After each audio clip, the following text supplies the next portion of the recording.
네, 지난달 초 치러진 제10회 변호사 시험은 이런저런 논란과 파문으로 말 그대로 정말 말도 많고 탈도 많았는데요. 급기야 오늘은 제10회 변시 응시생들이 법무부의 변호사 시험 부실 관리로 피해를 봤다며 국가를 상대로 집단 손해배상 소송까지 제기했습니다. 현장을 장한지 기자가 취재했습니다. 제10회 변호사 시험 응시생 13명이 오늘 오전 서울중앙지법에 법무부를 상대로 1인당 300만 원의 손해배상을 청구하는 집단 손해배상 청구 소송을 제기했습니다. 응시생 13명 가운데는 로스쿨 졸업 후 5년 내 5회 응시 제한, 이른바 오탈제에 해당하는 오시생 4명도 포함됐습니다. 법무부는 제10회 변호사 시험에 있어서 불공정을 덮기 위해 더 큰 불공정을 저지르고 과실을 덮기 위해서 고의적인 불법 행위를 자행하고 있습니다. 먼저 도마에 오른 건 공법 주관식인 기록형 두 번째 문제에 연세대 로스쿨 강의 모의고사와 흡사한 문제가 출제된 부분입니다. 법무부는 논란 끝에 해당 문제를 전원 만점 처리하기로 했지만 이는 실질적인 피해 회복이 없는 눈 가리고 아웅이라는 게 소송 참가자들의 지적입니다.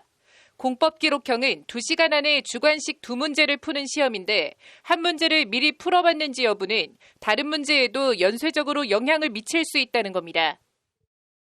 제2문의 모범 답안을 알고 있던 학생들은 제2문에 투자하는 시간이 줄어들기 때문에 상대적으로 제1문을 잘 쓸 확률이 높아집니다. 문제 유출로 인한 불공정은 현재 하나도 해결되지 않았습니다. 이들은 또 전원 만점 처리가 되면서 문제 유출과 상관없이 좋은 점수를 받은 응시생들이 선의의 피해를 보는 등 불공정 문제가 전혀 해결되지 않았다고 목소리를 높였습니다. 이와 함께 시험장에서 법전 밑줄 긋기 허용을 둘러싼 일련의 논란과 이화여대 고사장에서 부저소리를 착각해 종료 전 답안지를 가져간 점 등도 조목조목 지적됐습니다. 특히 이대 시험장에선 사태를 수습하는 과정에서 일부 학생들에게만 추가 시간을 부여하는 등 혼선과 그 결정 과정에 부정행위 여지까지 제공하는 등 시험 관리에 총체적 난맥을 드러냈다는 게 소송 참가자들의 비판입니다. 이렇게 추가 시간이 부여되기까지 약 20-30분의 시간이 흘렀고 이때 학생들은 교재를 확인하기도 했습니다. 즉 시험에서 헷갈렸던 문제들의 정답을 확인할 수 있었던 것입니다. 얼마든지 오답을 정답으로 바꿀 수도 있었던 것입니다.